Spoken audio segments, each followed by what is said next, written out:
So we've effectively finished steps 1 and 2 of the 5 steps of RMI, and most of the time those are well, it's step 2 that's really significant, where we're implementing all of the methods that we have that we're going to call remotely, and we put a whole bunch of other stuff in here. Now we need to focus on the steps 3, 4, and 5, which should actually be quite a bit shorter as far as the amount of code goes. And a lot of that is going to happen inside of here when we join. So currently there's basically this hard-coded stuff that makes a client and then displays it. And the reason this is there is because we needed it so that when someone clicked join, we could see the GUI. But we broke this right at the late in the earlier videos because we have to pass in a server here. And, well, so I would need some type of server. I don't have a server at this point. So we should probably go ahead and add one. We have a client, and it starts off as an option of collaborator, and then we make it down below. We're going to need a server too. So I'm going to make a private var server. I'm also going to make it an option, and it is an option of our remote. Let's go to our collaboration server, of our remote collaboration server. And actually this one can be just a collaboration server because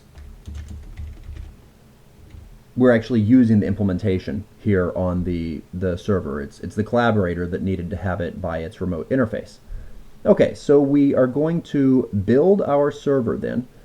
So when someone clicks join, the first thing that we have to do is check to see if they have a server, because we can't bother making a client unless they have access to a server.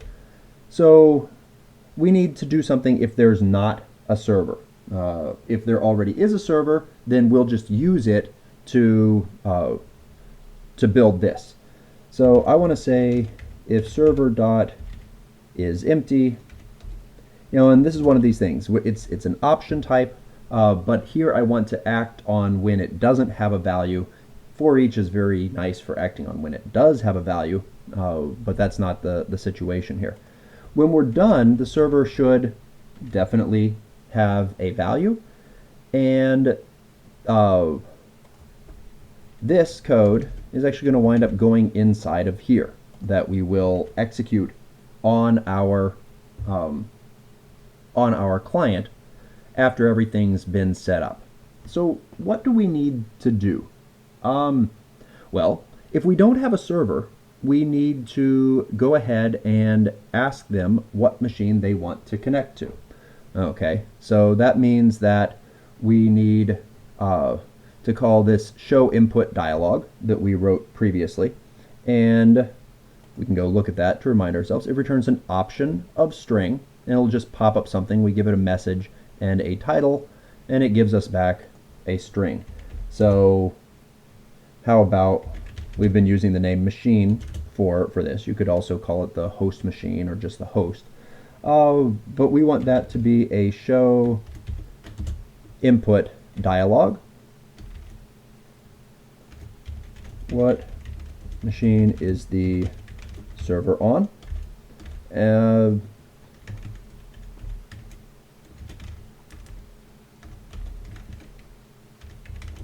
We'll say server host for the title there.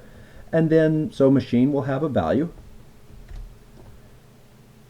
Now, of course, this is an option, and if they type in nothing, I'm not going to do anything here, in which case the client will not be set and this code will not execute. So we'll still be happy there. But I can do a machine dot for each. Yeah, m rocket. Let's go ahead and close this off down here. Okay, so I have a machine name, and then I need to attempt to connect. Now, this is RMI, and lots of things can go wrong, so I'm going to put a whole bunch of this code inside of a try that can catch a remote exception. So I want to catch a case for remote exception. We'll import that. Okay, it's not clear yet what I want to do if this code fails. Probably I just don't want to have the client or the server set in that situation. Okay, I have this is client code right now. So so I try to make a connection here. I am going to try to look up the server. So naming dot lookup, and naming is the Java RMI naming.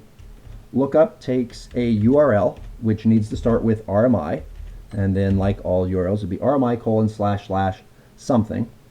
We're going to put our string m here, which is the actual machine name, and then give the name of the server that we're going to use. We haven't actually done that code yet. How about I call it the collab server? Sure. And that will need to be after another slash for building the URL. Now remember, lookup has this thing where it returns an object to us. Maybe we get a server, maybe we get nothing. So I'm going to match the return value here, and we're going to have a case where I do get a remote collaboration server. And actually, since I'm looking this up, this will need to be the remote collaboration server. Okay, so a case, remote collaboration server, remote collaboration server, rocket. We can say server equals sum of RCS, and we can make the client by passing it that RCS, which now that line of code is happy. If we get a case for anything else, then throw a new, oh, dang it, wrong one. Turns out that RMI already has a nice type of exception that we could throw.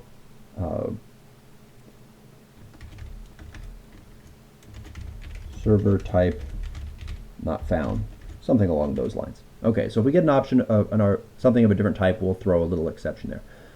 What about this? Okay, so if something goes wrong here, well, what could cause this to go wrong? It could be a general remote exception. I'm not certain how we would, that would be, something weird happens in the client and server trying to talk to one another.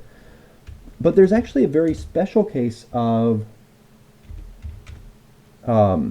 exception.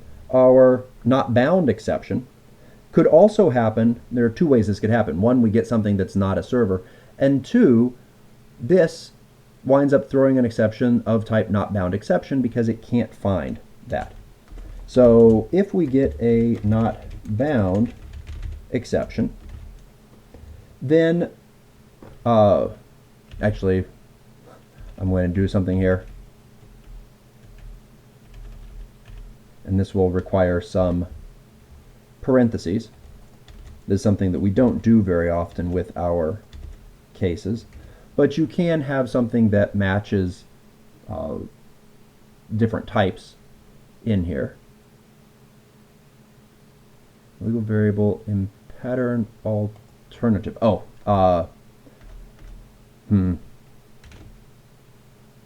could just let's go with just, in this case, we're not going to name them. It'll be happier that way because then I don't have this possibility of one name or another.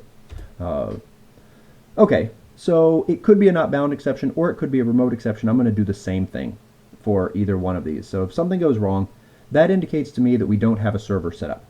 So I'm going to make a new server.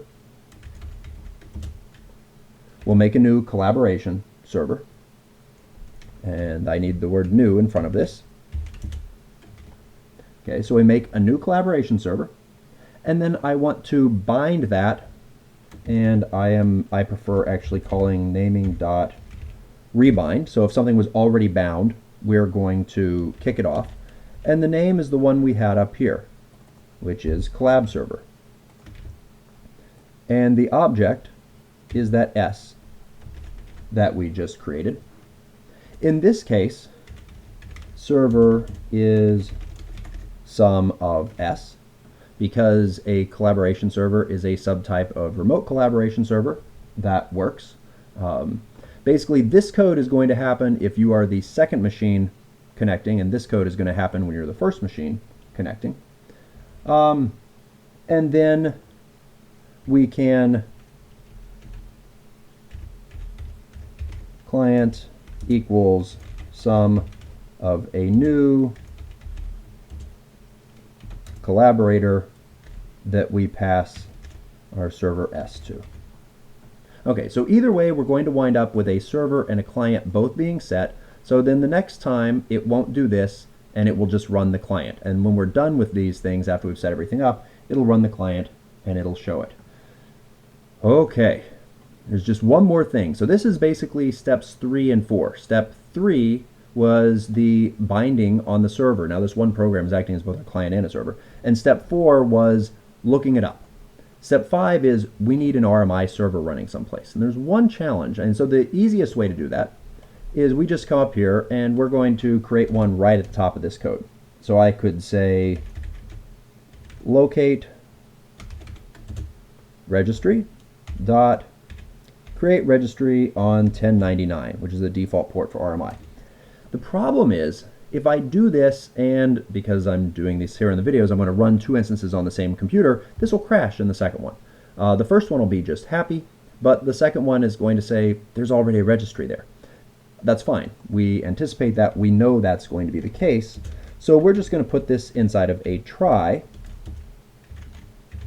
and we're going to have a catch for our what do we want to call this? So it turns out that Scala has a pattern that you can use to match non-fatal exceptions. And so this is actually what you should use if you kind of want to catch anything that goes wrong. Doing a case underscore is way too broad, and it will hit things that you really should not even attempt to recover from or do stuff about. But non-fatal means if this is an error that the program could keep running, and we're just going to ignore it. And because we know this is going to happen the second time I run this program. So this is step 5. We've created the registry. We just had to put inside of a try catch, because this one program is both our client and our server, and we're going to have to run it twice. So I run it once, and this instance winds up creating the RMI registry. Now, is this one the client or the server? Really doesn't matter. Whichever one I do join collaboration first is going to wind up being the server.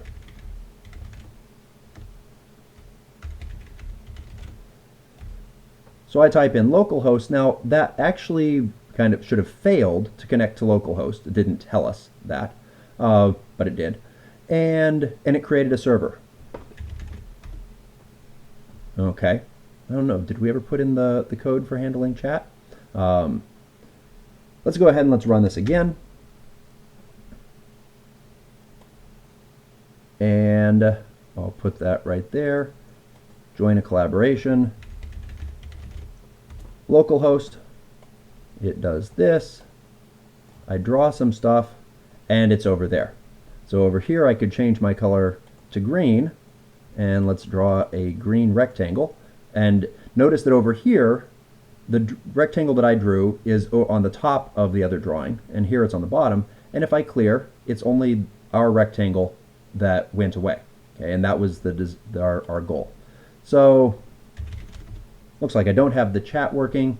I'm not going to worry too much about that. We basically got our program doing the RMI to connect, go through things. It could just be that the chat is having problems. Oh, nope, yep, there it is. There's that one to do in there for the chat field. I'll leave that as an exercise for the viewer to fill in, though I'm going to fill it in myself and test it before I put this on GitHub. So if you have a hard time with it, you'll know where you can see the code.